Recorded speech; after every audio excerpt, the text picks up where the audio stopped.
Dikisahkan kehidupan rumah tangga Abu Nawas terbilang cukup sederhana. Padahal bila saja Abu Nawas mau hidup kaya, ia bisa saja mewujudkannya. Sebab hubungan Abu Nawas dengan Baginda Raja terbilang cukup erat. Berulang kali Baginda Raja menawarkan jabatan di istana dengan gaji yang cukup lumayan besar. Tapi Abu Nawas selalu menolaknya. Ia lebih memilih menjadi warga masyarakat biasa dengan kehidupan yang sederhana. Saking sederhananya, Abu Nawas tak ada barang berharga ataupun barang mewah yang terdapat di dalam rumahnya. Meski demikian, Abu Nawas selalu mensyukuri dengan apa yang dimilikinya. Dan kehidupan sederhananya ini ia terapkan kepada istri dan anak-anaknya. Abu Nawas juga selalu mendidik keluarganya dengan ajaran agama. Wajar bila keluarga Abu Nawas terkenal di masyarakat sebagai keluarga yang religius dalam keseharian. Di dalam rumah saja, Abu Nawas menerapkan kebiasaan yang baik dan tentunya sesuai dengan tuntunan agama. Kebiasaan tersebut adalah manakala Abu Nawas akan masuk rumah, ia selalu mengucapkan salam. Dan setelah masuk ke dalam rumah, ia pun tak lupa mengucapkan Alhamdulillah. Begitu juga dengan sang istri maupun anak-anaknya. Mereka senantiasa dididik oleh Abu Nawas supaya menerapkan apa yang dilakukan seperti dirinya. Suatu hari, saat Abu Nawas baru pulang dari hutan mencari kayu bakar, ia mengetuk pintu rumahnya dan mengucapkan salam. Namun sudah berulang kali mengucapkan salam, tak ada jawaban sama sekali dari dalam rumahnya. Kejadian yang janggal ini membuat Abu Nawas khawatir. Apalagi rumah dalam keadaan sepi dan gelap gulita. Maka dengan perasaan was-was, Abu Nawas masuk ke dalam rumah untuk mencari keberadaan istrinya. Betapa kagetnya Abu Nawas, ia mendapati sang istri sedang duduk termenung di pojok ruangan. Alhamdulillah, ternyata istriku baik-baik saja, batin Abu Nawas. Tapi yang membuat Abu Nawas heran, kenapa sang istri tidak membalas salamnya. Wahai istriku, kenapa kau tidak menjawab salamku? Tanya Abu Nawas.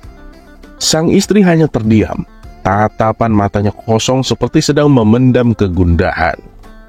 Melihat perubahan sikap istrinya membuat Abu Nawas cemas. Ada apa denganmu? Mengapa tiba-tiba kamu seperti ini? Tanya Abu Nawas khawatir. Sang istri lantas menoleh ke arah Abu Nawas dengan tatapan mata berkaca-kaca. Wahai suamiku, orang-orang yang dekat dengan Baginda Raja semuanya hidup enak, kebutuhannya selalu terpenuhi. Sedangkan kita, sampai kapan kita akan terus begini? Sekiranya engkau mau menemui Baginda Raja dan meminta jabatan di istana, pasti Baginda Raja akan dengan senang hati memberimu jabatan sebagai hakim, dan engkau akan menerima gaji yang besar. Dengan begitu, kehidupan kita akan tercukupi. Apapun kebutuhan yang kita inginkan, pasti akan terwujud, tutur sang istri. Perkataan istrinya itu membuat Abu Nawas kaget. Kenapa kau bicara seperti itu? Tidak takutkah engkau dengan hari perhitungan di akhirat kelak? Bila kita hidup dalam kemewahan, hal itu justru akan menjadi beban kita. Saat ditanya dari mana kita mendapatkan dan dikemanakan harta kita yang banyak itu, ujar Abu Nawas. Tapi raut kesedihan masih terlihat jelas di wajahnya. Abu Nawas pun kemudian berdoa, Ya Allah, siapa yang hendak merusak rumah tanggaku melalui istriku, maka butakanlah matanya. Beberapa hari kemudian saat Abu Nawas sedang berzikir, datanglah seorang tamu wanita asing ke rumahnya. Abu Nawas lalu mempersilahkan duduk di ruangan tempat ia biasa menerima tamunya. Ada perlu apa ibu datang kemari? Tanya Abu Nawas. Begini tuan, mata saya ini tiba-tiba buta. Padahal selama ini saya tak pernah merasakan keluhan sakit pada mata saya, jawab wanita itu. Keluhan wanita tersebut mengingatkan Abu Nawas akan doanya tempo hari. Apakah Anda sering menemui istri saya? Tanya Abu Nawas. Iya Tuan Abu, saat Anda tidak di rumah, saya sering menemui istri Tuan untuk mengajaknya ngobrol, jawab wanita tersebut. Doakanlah saya Tuan, agar mata saya sembuh dari kebutaan, pinta si wanita.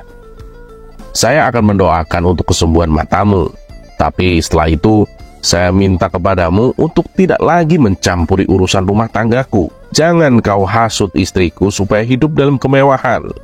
Tugas Abu Nawas. Si wanita sontak kaget mendengarnya. Ia tak menyangka Abu Nawas bisa tahu. Maafkan saya Tuan, memang beberapa hari ini saya sering membujuk istri Tuan agar dia meminta kepada Tuan bersedia menjadi hakim istana, balas wanita tersebut.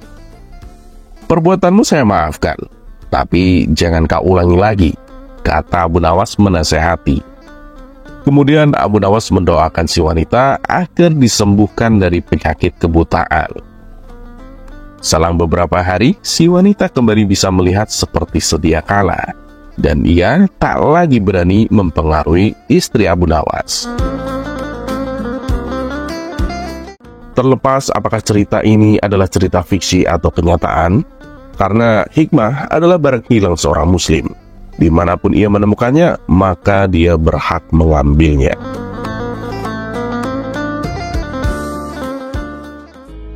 Kisah selanjutnya.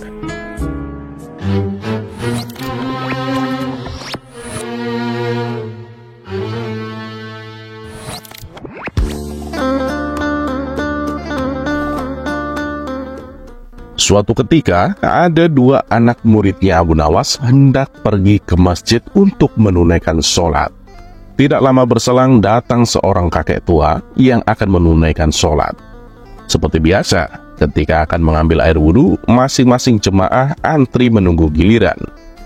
Tibalah giliran kakek tua mengambil air wudhu. Tapi cara berwudhu kakek ini ternyata salah.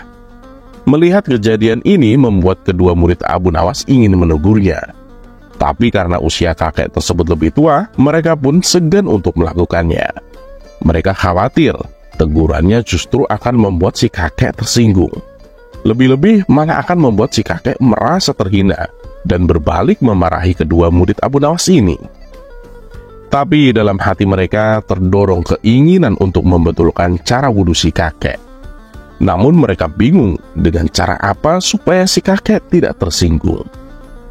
Saya punya ide, bagaimana kalau ini kita adukan kepada guru? Usul salah satu dari mereka. Wah, benar itu. Mungkin guru kita bisa tahu jalan keluarnya, jawab murid yang lain. Maka setelah selesai sholat berjamaah di masjid, kedua murid tersebut segera menghadap Abu Nawas di rumahnya. Wahai guru, tadi waktu kami di masjid, kami melihat seorang kakek wudhu, tapi caranya salah guru. Sebenarnya kami ingin menegurnya guru, tapi kami takut ia akan tersinggung dan malah marah, kata mereka kepada Abu Nawas. Kalian sebenarnya sudah bagus bersikap seperti itu, karena adab harus di atas ilmu.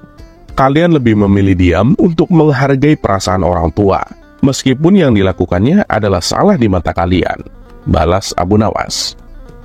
Tapi guru, masa kami harus membiarkannya, padahal cara wudhu kakek tersebut salah?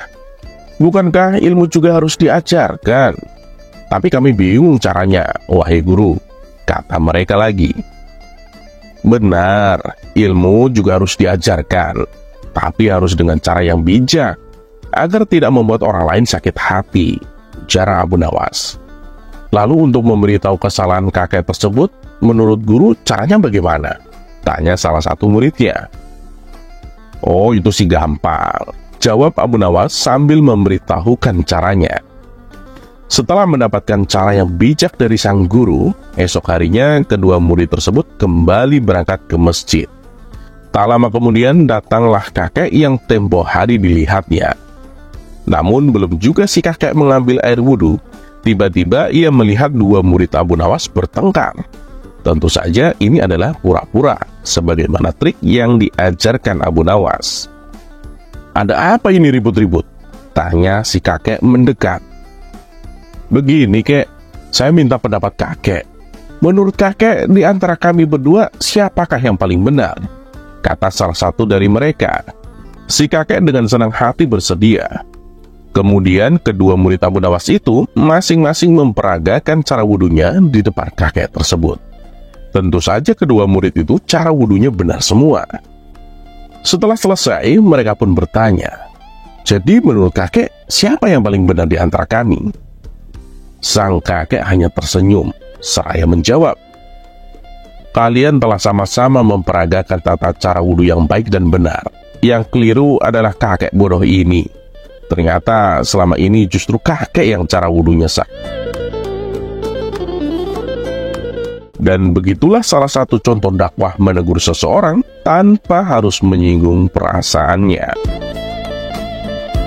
Terlepas apakah cerita ini adalah cerita fiksi atau kenyataan, karena hikmah adalah barang hilang seorang muslim. Dimanapun ia menemukannya, maka dia berhak mengambilnya.